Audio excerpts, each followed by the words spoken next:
Hai semua, saya Fani. Dan saya Ardit. Kami berdua adalah pendeta. Dan kami pasangan suami istri. Dan di podcast ini kami akan banyak berbincang tentang opini kami yang tidak selalu sama. Selamat mendengarkan. Jadi gimana, Papi? Besok kamu pagi di mana? Aku pagi di WPM, Sore di WKM. WKM, Mangunharjo ya. Yes. Tempatnya Mas Rivaldi ya. Iya. Oke. Jadi besok itu Minggu Trinitas. Ayatnya itu dari Yohanes 3 ayat 1 sampai 17. Tadi aku sudah baca. Itu tuh panjang banget. Ya itu kan percakapannya Nikodemus dan Yesus tentang kelahiran kembali toh sebenarnya. Jadi sebenarnya ini teks yang sudah sering didengar, teks yang populer, teks yang mungkin semuanya tahu bahwa isinya itu tentang lahir baru gitu. Sedangkan Yesus bercakap-cakap dengan pemimpin agama Yahudi yang bernama Nikodemus itu, tetapi dia yang punya ilmu tinggi tentang agama pun tidak bisa mengerti apa yang Yesus maksudkan dengan lahir kembali. Jadi kayaknya aku sih mau bahas keywordnya itu tentang lahir kembali itu. Jadi manusia itu kan diberikan kesempatan kedua oleh Allah begitu ya. Jadi di dalam kekristenan itu kan doktrinnya adalah doktrin Allah kesempatan kedua. Allah yang memberikan kesempatan kedua pada manusia gitu. Karena dahulu Allah melihat bahwa ciptaannya ini, secara khusus manusia ini kok balelo, kok jatuh dalam dosa, melakukan kesalahan terus gitu ya. Tetapi karena kemahakasihan Allah ini, Allah mengutus putranya, sehingga muncullah namanya pengampunan. Nah, sekarang ini ketika orang Kristen hidup di dalam pengampunan itu, pengampunan oleh Kristus itu, artinya kan sebenarnya kita sudah menggunakan kesempatan kedua yang diberikan oleh Allah. Nah, pertanyaan besarnya adalah, apakah kesempatan kedua yang diberikan oleh Allah itu benar-benar mengubahkan manusia? Benar-benar mengubahkan manusia enggak? Ini. Karena aku baru baca bukunya Pak Yowas, baca kembali sih sebenarnya, dulu sudah pernah baca, terus karena mau khotbah ini jadi teringat gitu. Oh, Pak Yowas pernah nulis ini gitu ya. Ya sudah, tak buka lagi dan tak baca lagi, dan ternyata kisahnya menarik. Mami pernah enggak dengar nama Barnabas di Alkitab? Ya pernah, cuman kan memang jarang muncul banget gitu loh. Mami ngerti nggak Barnabas itu siapa? Siapa Jal? Muridnya Tuhan Yesus. Iya, itu karo Barabas loh ya, Barabas yang yang diperhadapkan dengan Yesus untuk dipilih ya, bukan ya, beda. Ini Barnabas. Nah, Barnabas itu kalau dikulik, dia sebenarnya rasul yang moncer gitu. Namanya sebenarnya harusnya moncer gitu, karena dia pertama, dia rasul yang mempelopori rasul-rasul lainnya dan orang-orang Kristen mula-mula itu untuk menjual harta miliknya dan membagikannya kepada orang-orang yang membutuhkan. Yang pertama itu. Yang kedua, dia adalah rasul yang ketika Saulus menerima penglihatan di jalan menuju Damsyik itu, kan waktu itu ketika si Saulus ini hendak bertobat, kan dia menemui banyak penolakan. Saulus ini menerima banyak penolakan karena apa? Ya karena dia adalah semacam teroris gitu. Semacam teroris kan. Jadi ada kekhawatiran, ketakutan dari orang-orang Kristen, ini orang yang membenci kita, orang yang mengejar-ngejar kita, kenapa dia mau masuk ke kelompok kita sekarang? Mereka kan pasti akan filter dan akan mewaspadai. Jangan-jangan mereka akan merusak kekristenan dari dalam nih. Jangan-jangan dia dikirimkan kepada umat Kristen untuk mata-matai pergerakan umat Kristen nih. Gitu. Ya walaupun dulu kan belum ada sebutan umat Kristennya ya, tapi kelompok-kelompok pengikut Kristusnya ini. Jangan-jangan begitu nih, jangan-jangan nanti dia akan meletakkan bom ketika kita ibadah itu. Jadi kekhawatiran, kewaspadaan orang-orang Kristen pada waktu itu yang belum disebut Kristen ya, sebutan Kristen kan nanti di Kisah Para Rasul berapa gitu. Itu patut untuk dimengerti karena ya namanya mereka adalah orang-orang yang baru gitu ya, pengikut Kristus baru, dan orang-orang pengikut Kristus juga ya bisa dibilang ini adalah agama baru gitu. Jadi patut untuk dimengerti bahwa mereka pasti curiga.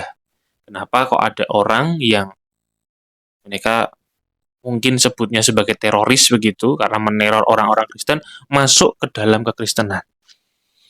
Dan ternyata orang yang meyakinkan para rasul pada waktu itu untuk menerima Saulus ya waktu itu namanya, adalah Barnabas. Jadi di Kisah Para Rasul berapa gitu, Barnabas cerita, penulis Kisah Para Rasul ceritanya mengajak Saulus untuk turut serta di dalam pelayanan. Jadi pertama yang ngajak itu ya Barnabas itu. Mengajak Saulus untuk turut serta dalam kelompok. Dan meyakinkan rasul-rasul yang lain bahwa ini orang ini sudah benar-benar bertobat gitu. Jadi yang meyakinkan mereka itu adalah Barnabas itu. Dan terbukti kan sebenarnya ketika kesempatan kedua diberikan oleh Saulus, diberikan kepada Saulus itu, Saulus kan menjadi orang yang benar-benar bertobat dia. Dia benar-benar menjadi pengajar, penyebar Injil, gitu-gitu. Luar biasanya kuasa Allah kesempatan kedua yang diberikan oleh Barnabas kepada Saulus ini benar-benar mengubahkan si Saulus ini. Dia bisa diterima, diampuni kesalahannya yang lain. Oke, Papi. Tapi cerita itu tadi kan memang menarik banget nih. Tapi kan teks besok itu fokusnya kepada percakapan Kristus dan Nikodemus nih, yang jadi senternya tentang kelahiran kembali. Kalau cerita tentang Paulus dan yang lain itu tadi, apakah besok mau kok bawa? Kayaknya iya sih. Kayaknya ini sesuatu pengajaran yang menarik dan ini bisa dikatakan kan si Barnabas ini kan jarang sekali ya diperlihatkan dan ditulis gitu. Aku pengen menampilkan si Barnabas ini sebagai tokoh yang memiliki teladan yang baik gitu. Karena ceritanya nggak hanya sampai di Paulus. Jadi ketika mereka melayani bersama nih, awalnya di Kisah Para Rasul itu dituliskan nama Barnabas dulu, baru nama Saulus. Di Barnabas dan Saulus, yang artinya pemimpinnya adalah Barnabas, Saulus adalah anak didiknya gitu. Nah, pernah suatu kali mereka itu beradu argumen, jadi beda pendapat gitu. Ada seorang murid lain, rasul yang lain, namanya Markus, yang akhirnya beliau ini nanti yang menuliskan Injil tertua kita, Injil Markus begitu ya. Jadi waktu itu Paulus dan juga Barnabas itu berdebat mau mengajak Markus hendak untuk turut serta dalam perjalanan mereka ke kota mana begitu. Ya, Paulus dengan tegas menjawab untuk tidak ngajak Markus karena Markus telah pernah melakukan kesalahan gitu. Jadi dia sudah pernah melakukan kesalahan. Nanti kalau kita ngajak dia lagi dia nggak berintegritas gitu. Nah, si Barnabas ini tetap ngeyel untuk ngajak si Markus. Nah, solusinya sebenarnya tidak solusi yang baik sih. Bukan solusi yang baik ya sebenarnya. Karena akhirnya mereka pergi sendiri-sendiri. Paulus ngajak Silas, Barnabas ngajak Markus. Gitu. Karena itu tadi, teologi yang dibangun oleh Barnabas adalah teologi Allah kesempatan kedua. Yang juga digunakan oleh Paulus pada waktu itu. Dan sayangnya Paulus tidak melihat dan menyadari apa yang telah dilakukan kepada dirinya oleh Barnabas waktu itu, dan ia gunakan kepada Markus kembali. Jadi harusnya kalau kita melihat ketika si Paulus itu sudah diampuni dan dibawa oleh Barnabas kepada kelompok Kristen pada waktu itu, harusnya dia bisa melihat bahwa oh iya, dulu aku kan diampuni ya. Dulu kan aku dibawa oleh Barnabas supaya diterima di kelompok Kristen ini.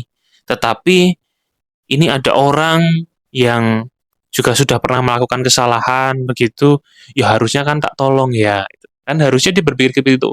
Karena kalau timbang-timbang kesalahannya, yo jelas kesalahannya lebih besar kesalahannya Paulus dong. Dulu dia mengincar orang-orang Kristen kok. Itu. Nah, jadi menurutku ini adalah kisah yang perlu diangkat. Menurutku ya, kisah yang perlu diangkat supaya eh, nama Barnabas ini juga dikenal, ya, naik lagi gitu, moncer lagi gitu. Jadi suatu yang keteladanan yang baik gitu, karena si Barnabas ini menawarkan dan semakin menebalkan teologi Kristen bahwa pengampunan itu bisa mengubahkan seseorang.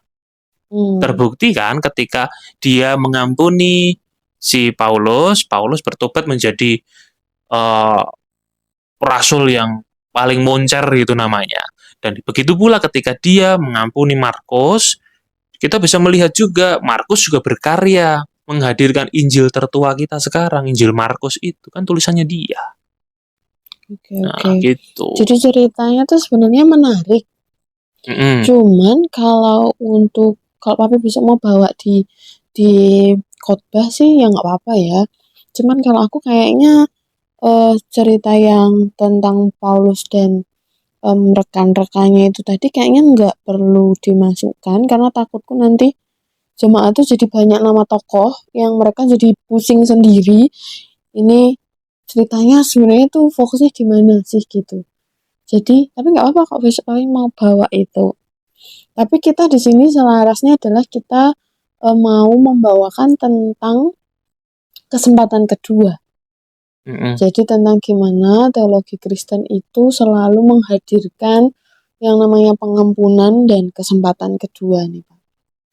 Tapi kalau dari teks ini sebenarnya itu tentang kesempatan kedua itu sejauh mana? Maksudnya apakah orang Kristen itu selalu mendapatkan kesempatan kedua? Benar-benar selalu. Jadi benar-benar ketika bikin salah lalu nanti bertobat gitu kan di gereja, setiap minggu selalu ada pertobatan, diampuni, terus salah lagi terus diampuni lagi, salah lagi terus diampuni lagi gitu. Maksudnya bagaimana jika ada kemudian orang-orang yang gampang gitu. Oh ternyata jadi orang Kristen ki enak ya. Oh pokoknya salah apapun pokoknya diampuni nih, salah apapun diampuni ya wes lah gitu. Aku tak jadi orang Kristen tapi kopong, maksudnya ya udah aku gawe salah wae terus wong aku juga diampuni terus gitu. Sejauh mana sih sebenarnya pengampunan tuh? Pengampunan tuh ada batasnya atau nggak ada batasnya atau gimana? Gimana menurut Papi? Ini kan kayak jadi materi stand up-nya Abdur ya, yang kita nonton itu loh. Yang mana sih? Pahlawan perlu tanda jasa itu loh. Kita nonton di Semarang, Semarang Tengah ya itu ya. Abdur kan punya temen tuh, orang Timur. Ya, orang Kristen gitu. Tiap hari minum minuman keras terus itu. Ketika bertemu sama Abdur, ya enggak apa-apa. Kan nanti saya besok minggu ke gereja, saya pengakuan dosa, saya diampuni Tuhan. Nah itu. Seninnya saya minum lagi. Nanti minggunya lagi. Saya minta ampun sama Tuhan. Tuhan pasti mengampuni. Terus kemudian punchline-nya Abdur kan, ini Tuhan macam apa yang slow sekali ya? Nah itu loh. Nah, ini yang menarik ya menurutku karena slow banget. Dalam doktrin GKJ pun kan juga begitu ya.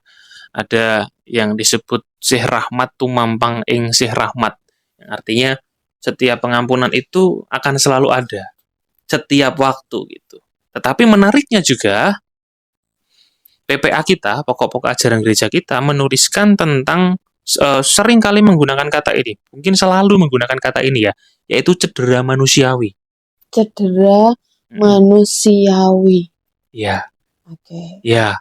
cedera manusiawi itu menurutku ya, penafsiranku adalah sesuatu yang suatu kesalahan atau dosa yang dilakukan karena memang kita nggak sadar melakukan itu. Cedera Iya, manusiawi. orang main bola, kalau cedera itu kan pasti nggak sengaja toh. Iya, Nggak iya, mungkin betul. kan cedera itu disengaja kan. Iya, karena kerapuhan, Karena kerapuhan, kekurangan. kekurangan, sering nggak fokus gitu. Kayak mami mau diet gitu. Mami mau diet, tapi gagal terus. Kenapa? Itu cederanya Itu sih mami gitu. dasar. Itu cederanya mami. Bukan karena mami sengaja toh sebenarnya. Aku tak batal, aku tak gagal diet kan enggak kan. Itu kan karena mami memang tidak sadar Astaga. atau mungkin karena mami lemah di dalam konsistensi sehingga terjadilah kegagalan diet. Nah, menurutku itu harus dimaknai sebagai sesuatu yang dilakukan, suatu kesalahan atau dosa yang dilakukan secara tidak sengaja. Itu dulu. Nah, jadi ada dua kasus nih, two case ya. Jadi kasus yang pertama, oke, Syekh Rahmat tumampang ing Syekh Rahmat itu akan selalu hadir bagi manusia yang memang memiliki niat dan konsistensi untuk terus bertobat, tetapi karena dia kadangkala tidak bisa fokus dengan hidup suci dan baiknya, kemudian dia cepat-cepat untuk sadar, dan akhirnya dia kembali lagi dalam pertobatan sejatinya. Tetapi case keduanya yang tadi seperti tadi orang-orang yang mempermainkan kasih Allah itu menurutku orang-orang yang nggak bisa diampuni gitu. Misalkan ada orang nih sudah 2-3 kali nikah, gagal lagi gitu, diulangi terus begitu, sampai 4-5 kali.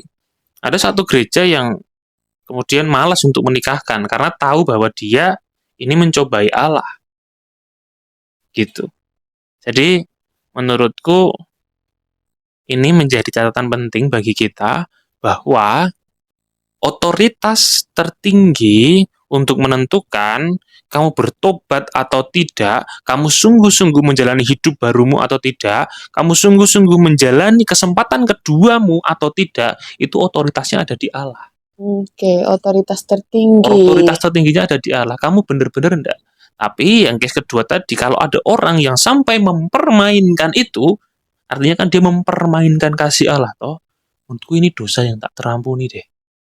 Oke. Gila kan? Jadi bahasa lainnya tuh Allah sendiri, ya, kita lagi bahas Allah Trinitas. Allah Trinitas ini kan besok minggu Trinitas ya, jadi kita bahas Allah Trinitas. Allah Trinitas itu memegang otoritas tertinggi. Beliau sendiri yang tahu untuk ngefilter mana orang yang pertobatannya tuh tulus, yaitu akan diampuni. Tapi mana orang yang pertobatannya itu cuman main-main, jadi kayak tadi, pokoknya aku bikin dosa ya besok pertobatan lagi, pokoknya aku bikin dosa ya besok pokoknya aku tobat lagi kan diampuni lagi gitu. Iya. Itu yang tidak diampuni. Jadi Allah punya filternya sendiri. Iya. Allah tahu hati manusia, Allah Iya. tahu mana yang sungguh-sungguh dan yang enggak. Iya. Jadi jangan sekali-kali jadi orang Kristen hanya karena wah Gusti Allah slow banget. Nah, nggak boleh ya, sebenarnya nggak itu boleh itu. mempermainkan kasih Allah. Itu malah bahaya banget ya. Bahaya banget Red menurutku. flag banget gue. Red flag banget ya. Jadi dua case ini sama-sama apa ya? Sama-sama ada cedera manusiawinya, tetapi yang satunya benar-benar murni dia cedera karena kesalahan yang tidak disengaja, satunya dibuat-buat karena dia tahu Allahnya adalah Allah yang Maha Kasih, yang Maha Pengampun, tetapi dia kemudian mumpung Allahku Allah yang Maha Kasih dan Allah yang Maha Pengampun, aku akan berbuat sesuka hatiku. Besok minggu aku minta ampun lagi, pasti diampuni. Oh, itu main-main banget. Main-main banget. Itu orang Kristen yang main-main banget. Bahaya banget ya. Bahaya banget itu. Tiba-tiba dipites mbak Gusti Allah, kelar wes. Rasa gitu. Nah, gitu. Jadi yang penting menurutku penting dan menarik adalah bagaimana kita menghayati Allah kesempatan kedua ini sebagai kesempatan terakhir. Nah, menariknya gini, aku dulu pernah punya teman, frater, sekarang udah jadi romo. Oh ya? Ya, eh, aku pernah main ke seminarinya di Kentungan, namanya Victor. Ya, Romo Victor kalau mendengarkan WA saya Masih ya. kontak kan nggak? Masih, ada masih. Dia pernah ngomong gini, Allah kita itu Allah yang Maha Pengampun. Jadi dia akan selalu mengampuni kita. Tetapi, apakah kita selalu punya kesempatan untuk bertobat? Enggak mesti. Misalkan, amit-amit ya, amit-amit. Ini hari Minggu, sudah bertobat. Kemudian mempermainkan kasih Allah lagi ya dengan sengaja ya. Hari Senin, hari Selasanya, dia berbuat dosa lagi, berbuat kesalahan lagi. Amit-amitnya, karena dia belum sampai hari Minggu untuk minta ampun pada Tuhan lagi, hari Rabunya dia kecelakaan dan meninggal. Amit-amitnya ya. Amit-amitnya begitu. Amit-amitnya begitu. Jadi, apakah segala permainannya untuk mempermainkan Allah itu bisa diampuni kan? Ya, kita nggak tahu ya. Jadi, hiduplah. Nah, menurut Romo Victor, sekarang udah jadi Romo ya. Romo Victor, hiduplah seakan-akan hari ini adalah hari terakhirmu. Gitu. Keren ya. Jadi ini Papi, jadi dari apa yang coba kita diskusikan malam ini untuk persiapan besok pagi, itu kan aplikasinya tuh bisa ditarik ke dua hal ya. Jadi yang satu kemudian mengajak jemaat supaya tidak menyia-nyiakan kesempatan kedua yang Tuhan kasih gitu. Iya. Kalau kita sudah bertobat, kita sudah diampuni, ayo urep sing benar gitu loh. Jangan sampai kita dengan sengaja meleset lagi gitu. Jadi hidup yang benar itu aplikasi satu yang bisa kita bawa di mimbar besok. Tapi aplikasi yang kedua juga bisa mengajak ya diri kita sendiri juga dan juga jemaat untuk punya hati seperti Tuhan. Jadi maksudnya ya senantiasa memberikan kesempatan kedua pada orang lain juga gitu enggak? Jadi karena Tuhan juga selalu memberikan kita kesempatan kedua, Tuhan selalu mengampuni, ya kita pun juga harus mengampuni orang lain. Nah, tapi kan tadi, ini aplikasi tadi ya, jadi mengajak jemaat untuk, ya karena kamu itu selalu dikasih kesempatan kedua sama Tuhan, kamu pun juga harus kasih kesempatan kedua sama orang lain. Tapi begini, Papi, gimana dengan kasus-kasus yang cukup berat, yang memang sebagaimana Allah kan mengampuni, kan memang Allah sesabar itu ya. Tapi manusia itu kan sabar itu kan ada batasnya gitu. Kalau untuk manusia ya, kalau Tuhan kan tak terbatas. Tapi manusia itu kan jujur terbatas sabarnya. Bagaimana gitu dengan kesalahan-kesalahan yang begitu besar? Misalnya pasangan suami istri deh gitu. Jadi pasangannya ini udah bikin kesalahan yang rasanya kok tak terampuni gitu loh. Apakah ya harus mengampuni gitu? Gimana? Maksudnya batasnya tuh sejauh mana?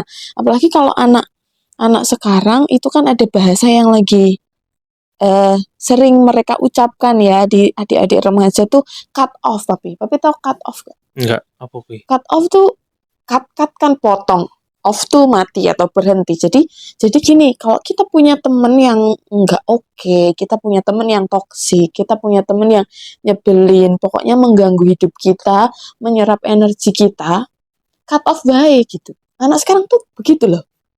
Jadi mereka meyakini bahwa ketika aku cut off temen karena dia itu red flag lah, karena dia itu nyebelin lah, karena dia itu toksik lah, karena dia itu sudah menyakitiku lah begitu. Di cut off aja. Jadi kita hentikan aja pertemanannya, kita potong aja, berhenti di sini. Dan mereka meyakini bahwa hidup mereka tuh jauh lebih baik, Papi.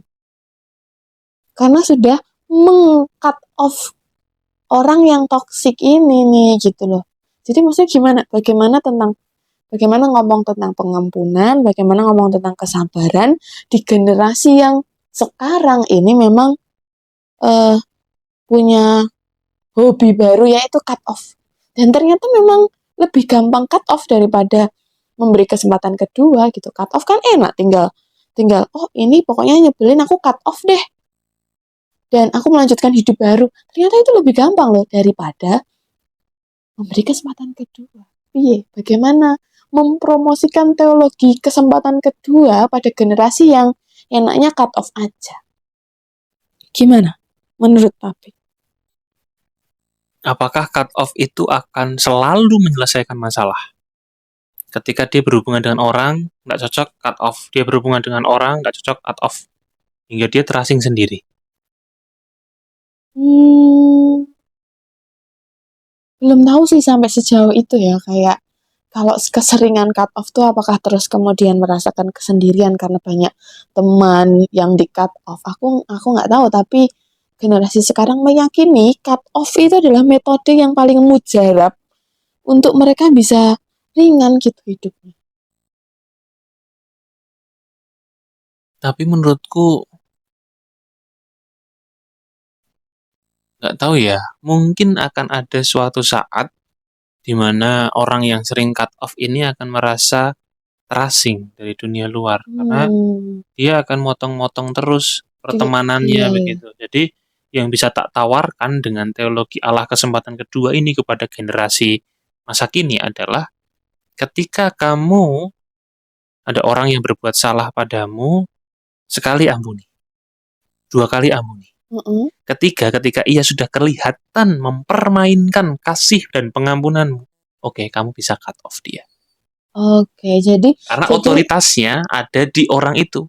Kalau tadi kita ngomong ke hubungan manusia dengan Allah, otoritasnya kan di Allah. Tetapi ini kan hubungannya kan horizontal ya. Manusia dengan manusia nih. Otoritasnya ada di dia. Jadi menurut Papi adalah cobalah untuk meneladani Allah. Yes. Karena Allah itu memberikan kesempatan kedua, cobalah. Yes. Kasih kesempatan kedua pada siapapun itu, teman, orang tua, siapapun itulah. Yang bikin salah sama kita atau toksik atau red flag. Jadi kasih kesempatan kedua, 1 kali, 2 kali, 3 kali. Kalau sepertinya orang ini mempermainkan kita, cut off baik. Iya. Jadi boleh ya. Boleh. Karena Allah pun juga bisa begitu. Karena Allah juga ngerti filter ya. Jadi Allah kita itu juga Allah yang cerdas ya. Jadi bukan Allah yang maha kasih terus kemudian bisa dibodoh-bodohin, enggak ya. Allah kita tuh cerdas. Betul. Jadi kita harus meneladani jadi orang yang cerdas juga. Jadi bisa memilah mana yang akan kuberikan kesempatan kedua dan mana yang kok udah dikasih kesempatan 10 kali tapi diulangi terus, berarti ini kayaknya waktunya cut off nih gitu. Boleh ya? Boleh. Jadi misalkan begini, ini yang relate dengan generasi kita. Misalkan ada orang ngutang ke kita. Pinjam 100 dulu ya. Ada orang utang ke kita. Sekali dikasih, nggak dikembalikan. Oke, kita ampuni. Oke. Yang kedua, kok datang lagi nih? Oh, nggak apa-apa. Tak kasih kesempatan kedua. Ketiga, kok semakin ngelunjak, nominalnya makin tinggi. Mungkin dia berusaha mempermainkan kasih kita dan pengampunan kita, itu cut off aja. Apa sih kalian pinjam 100 lama-lama jadi 271 T. Nah iya. Gitu ya, jadi ternyata boleh nih. Karena Allah juga kan tadi cerdas, kita juga pintar memilah mana yang mempermainkan kita, mana yang ini memang cedera manusia nih, gitu. Bisa dikasih kesempatan kedua. Tapi yang ini ketoknya memang red flag banget, selalu mempermainkanku, cut off aja. Boleh. Yes, boleh. Tapi jangan sembarangan dikit-dikit kayak cut off. Dikit-dikit cut off. Lama-lama cut off terus ibarat pohon. Kamu yang di cut off orang. lama-lama dia sendirian ibarat pohon tuh dahannya habis gitu loh. Tinggal Iya, batang tok iya. karena keseringan cut off. Iya, Dipotongi kabeh lama-lama nggak punya iya, temen. betul. Lama-lama kesepian nanti nggak punya temen kan. Oke.